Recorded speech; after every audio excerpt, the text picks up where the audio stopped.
When is the last time you trusted yourself? Not trusted yourself to handle something or to get through something or to figure something out. I mean, trusted what your body was telling you.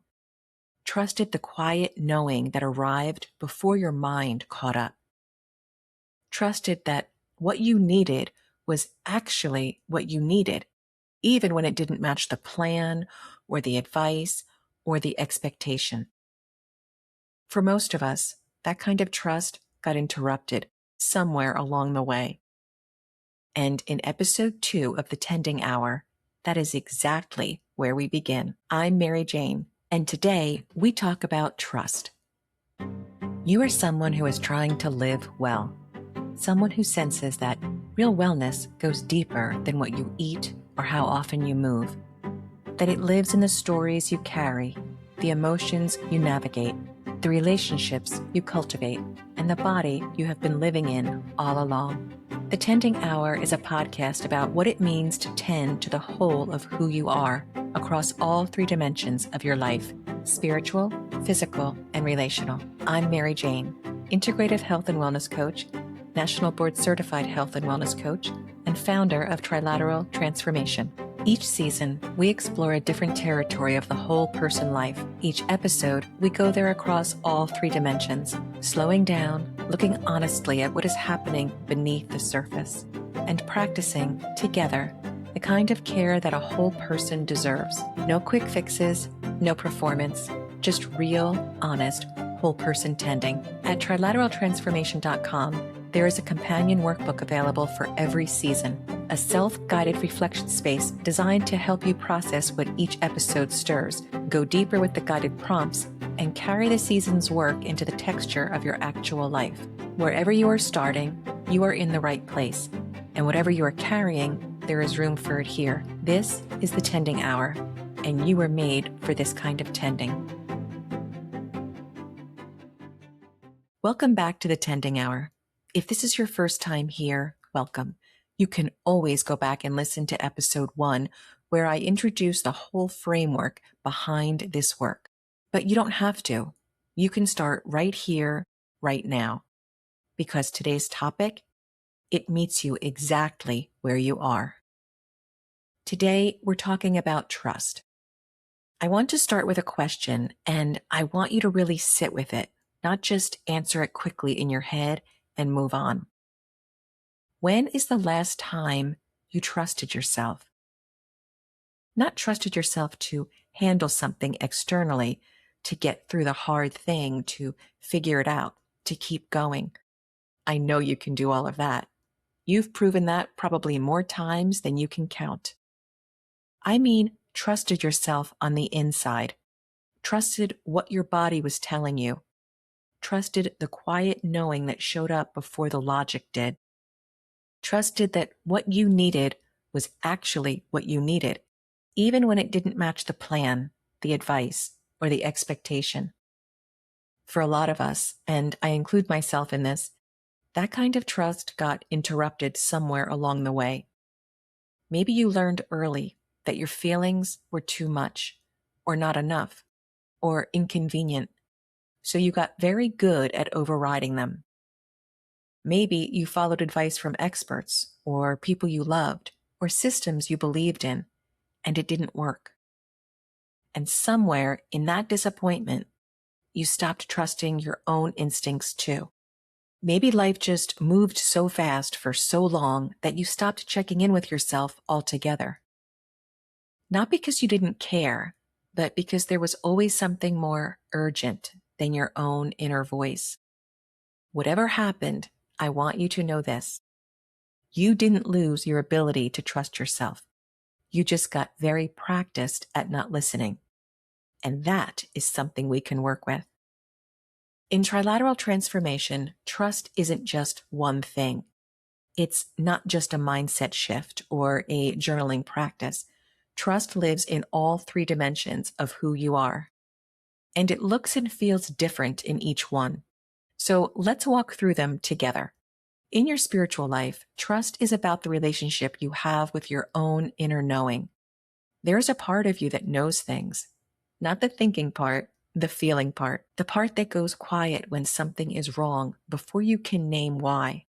The part that lights up with a yes so clear and full it almost surprises you. The part that has been sending you signals, sometimes for years, that you've been too busy or too afraid or too doubtful to fully receive. Spiritual trust is about learning to take that part seriously. It doesn't require a particular religion or belief system, though if faith is part of your life, this is where it lives and breathes most deeply. What it requires is a willingness to believe that your inner life has wisdom, that the quiet knowing is real, that you are not making it up. One of the most spiritual things you can do is simply say, I believe what I feel. I trust what I know, even when I can't yet explain it. That is an act of profound spiritual courage, especially in a world that constantly asks you to justify yourself. Now, let's move on to your physical well-being. Your body has been talking to you your entire life. It speaks in the language of sensation, tightness, ease, hunger, fullness, fatigue, aliveness. It sends signals along before symptoms appear. It knows what it needs in ways that no nutrition plan or fitness program can fully capture because your body is not a case study. It is you, entirely, specifically, beautifully you. Physical trust is about learning to listen to that conversation again, or maybe for the first time. It means questioning the wellness rules that have never quite fit, not because you're undisciplined, but because they were written for someone else's body, someone else's rhythms, someone else's life. It means noticing when you're tired, really tired, and considering that the answer might not be more willpower, it might be more rest. It means paying attention to what actually nourishes you, not just what you've been told should. What actually does in your body, in your experience, in your real, specific, lived life. I learned something important about my own body that took me longer than I'd like to admit to fully honor. I thrive in the evening. My appetite, my energy, my sense of ease, they arrive later in the day. And for years, I tried to reshape that. Eat earlier, sleep earlier, be a morning person. My body kept telling me the truth. I kept overriding it. The moment I stopped fighting my own rhythms and started working with them, something shifted. Not just physically, in all three dimensions. Because when you stop being at war with your body, you free up an enormous amount of energy that was never meant to be spent on that battle. Physical trust isn't about being perfect in your habits. It's about being honest in your listening. Now, let's look at trust through the relational lens. Your relational world shapes your sense of safety, and safety is the ground that trust grows in.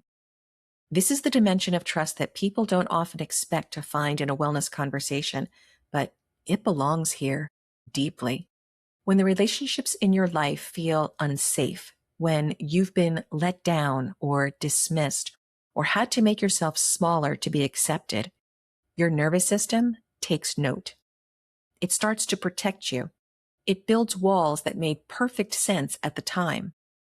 But sometimes those walls don't come down when the danger has passed. Sometimes they stay up so long that they start to feel just like who you are. Someone who doesn't ask for help. Someone who handles everything alone. Someone who has learned not to need too much. Relational trust is the practice of gently, carefully, on your own timeline, learning to let people in again. Learning to trust that you can ask for what you need. Learning to believe that real connection is still possible and that it won't always cost you yourself. It also means learning to trust your own instincts about relationships. Which ones restore you? Which ones drain you? Which ones ask you to be less than you are? And whether you're still willing to keep paying that price. Trust in your relational world begins with trusting yourself enough to be honest about what you actually need from the people in your life. That is not selfish.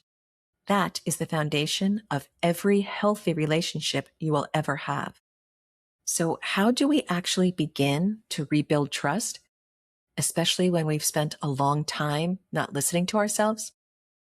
I want to offer you something simple, not a protocol, not a challenge, just a practice, something small enough to actually do and real enough to actually matter.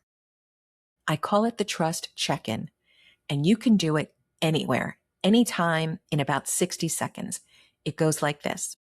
First, pause. Just stop for a moment. Put your hand on your chest or your belly, if that feels right. Take one slow breath.